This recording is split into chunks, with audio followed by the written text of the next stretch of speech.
आप देख रहे हैं डेली शब न्यूज़। मैं इस्लाम चौधरी। आज हमारे साथ मौजूद हैं senior trade union leader Ishaq Rashid sir ji. बातचीत करेंगे। सर, सबसे पहले स्वागत करूंगा आपका डेली शब न्यूज़ में। हाँ, बहुत बहुत शुक्रिया जनाब। जी सर, आज क्या वजह है आपकी मीडिया में आने की? हाँ, देख लीजिए जी, सबसे पहले मैं आपका शुक्रिया अदा करता हूँ और सबको हैप्पी दिवाली कहता हूँ कि जी आज जी। सच्चाई की फतह हुई है। आज रोशनी का दिन है, अंधेरे के ऊपर गालिब हुआ है। बस सबको बधाई इस पर। बाकी हमारे कुछ मुद्दे हैं जिनको हाईलाइट करना ज़रूरी है, बिलखुसूस रूरल एरियाज़ के, फार फ्लंग एरियाज़ के, जिससे एजुकेशन स्टैंडर्ड हाई अप होगा। जैसे प्रमोशन, डीपीसी टाइमली बैठे, ट्रांसपेरेंट ट्रांसफ़र पॉलिसी में सभी टीचर्स को लाया जाए, बिना उनको नॉमेनक्लेचर में डिवाइड ना करते हुए सबको एक ट्रांसपेरेंट पॉलिसी में लाया जाए। और बिलखुसूस हमारे जो कुछ फाइलें ग्रेड थर्ड से ग्रेड सेकंड की जो हैं अपग्रेडेशन के लिए या फिर जो है आरईटी से ग्रेड थर्ड के लिए या ग्रेड सेकंड के लिए पड़ी हुई हैं, उनकी तरफ तवज्जो दिलाना ज़रूरी है। और हमारा जो सबसे बड़ा मुद्दा है वो ये है कि ट्रांजिशन जो है सब्सटेंटिव पोस्ट पे उस पर काम किया जाए हमारे डिस्ट्रिक्ट डोडा के अंदर।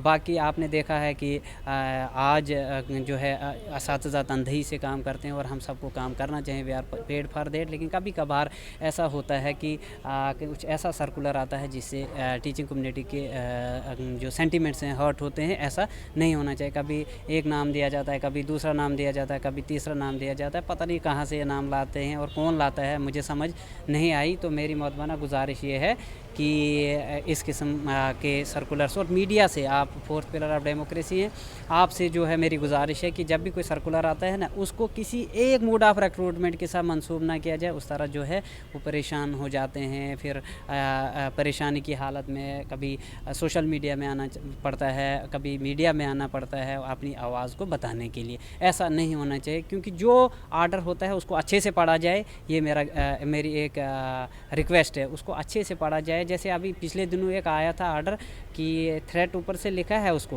लेकिन नीचे लिखा है अनट्रेंड टीचर्स आरईटीज़ वगैरह। तो उसमें सिर्फ एक ही मोड ऑफ रिक्रूटमेंट की तरफ मीडिया में बताया आरईटी वाले थ्रेट हैं। थ्रेट नहीं, थ्रेट कुछ नहीं है।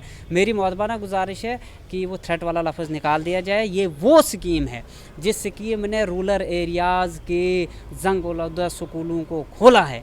आपको हैरानगी होगी, जहाँ बंद पड़े हुए थे, हमारे टीचर्स की डेथ हुई थी, मार दिया था उनको टेररिस्ट ने, और फिर वो स्कूल बंद हुए थे। और रहबर तालीम में पढ़ा लिखा नौजवान, नज़दीक का बीएड पीएचडी एमए वाले भी इसमें आपको मिलेंगे, ट्रेंड टीचर भी हैं। और फिर अगर किसी की क्वालिफ़िकेशन 10+2 या ग्रेजुएशन थी, वो भी ट्रेंड हो चुके हैं। अगर कहीं कोई बकाया है तो हम गुजारिश करेंगे कि उनको अपना जो है वो एनहांस करना चाहिए अपनी क्वालिफ़िकेशन को, और सरकार करवा रही है, उसमें कोई दिक्कत नहीं है। लेकिन पर्टिकुलरली कहीं थ्रेट बताना 20 साल के बाद किसी मूड को अच्छा नहीं है। बस हमारी गुजारिश है, हमारी रिप्रेजेंटेशन वहाँ गई है, हमारे लोग गए हैं, हमारे डिफरेंट ऑर्गेनाइजेशंस के हेड वहाँ पे गए हैं, उन्होंने अपना पॉइंट ऑफ व्यू रखा है, हम उसके साथ शाना बशाना है। और मेरी आपसे यही गुजारिश है कि हमारे इन मुद्दों को हाईलाइट करने के लिए अपना रोल अदा कीजिए। देखिए, एक बहन मैरिज को एंजॉय करे या ट्रांसफ़र को, वो बैठी है। कभी मैं देखता हूँ कि नाम तो क्या लूँगा, मैं कई लोगों को देखता हूँ, वो सुबह सुबह उनको काफ़ी दूर से आना पड़ता है, बच्चे इधर पर। अगर उनको नज़दीक स्कूल में है, वो और ज़्यादा खुश उसलूबी से काम करेंगे। इसलिए डीपीसी बैठे, ट्रांसपेरेंट ट्रांसफ़र पॉलिसी हो, इस किस्म का कोई फरमान नहीं आना चाहिए जो बेतुका हो, जिसकी कोई बैकग्राउंड नहीं हो, जिसका कोई सिस्टम नहीं हो। और जहाँ तक टीचर से हैंडसम सैलरी सबको है, मेरी यही गुजारिश है। पहले 1500 होती थी ना, तो इंसान का मन करता था काम सैलरी, अब बहुत अच्छी सैलरी है। सबको मिलजुल के काम करना चाहिए, टाइमली मिले और मिशन के तहत काम करना चाहिए, अपडेट रहना चाहिए, अपनी क्वालिफ़िकेशन हम सबको और एनहांस करना चाहिए और सीखना है। देखो, सीखे बगैर आप कुछ नहीं कर पाओगे, ख़ास करके इस टेक्नोलॉजी में।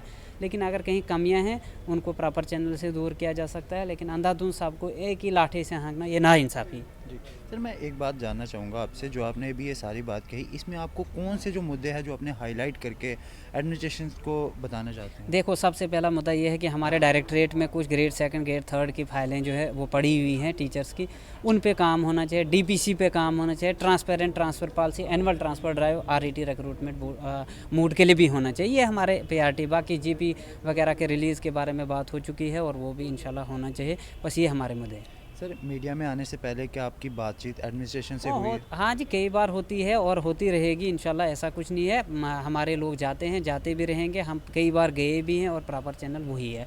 और उसी तरीके से हम अपनी बात को अब आखिर पे हम इसके ज़रिए से अपनी अपनी बात रखते हैं। और उसके बाद अगर कुछ नहीं होगा फिर सब मिलजुल के जो है वो फिर दूसरा मोड जो है वो होता है प्रोटेस्ट वगैरह का। वो अभी ज़रूरत नहीं है, लेकिन वो भी एक मूड होता है जिसके लिए हमने हलफनामा लिया है। कब जब सारे टीचर जो थे वो रोड पे थे, खास करके रहबर तालीम, उस वक्त हमने कहा था कि 2 मुद्दे हल करो, हम रोड पे नहीं आएंगे। और उसके बाद हम आए भी नहीं। आज हमारा एनपीएस का मुद्दा है कि एनपीएस से ओपीएस में लोग आ जाएं। रिटायरमेंट के बाद क्या मिलता है?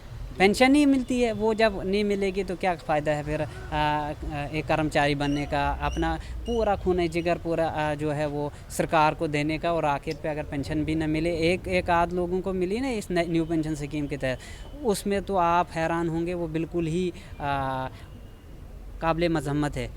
तो अगर आपने ज़िंदा जावेद रहना है, उसके लिए आपको ओपीएस में सबको लाना होगा। बस हमारे यही मुद्दे हैं, एनपीएस टू ओपीएस, ट्रांसपेरेंसी है, ट्रांसफ़र पॉलिसी टीचर्स के लिए, और सब टीचर्स को उसमें इंक्लूड किया जाए। उसके बाद डीपीसी टाइमली बैठे।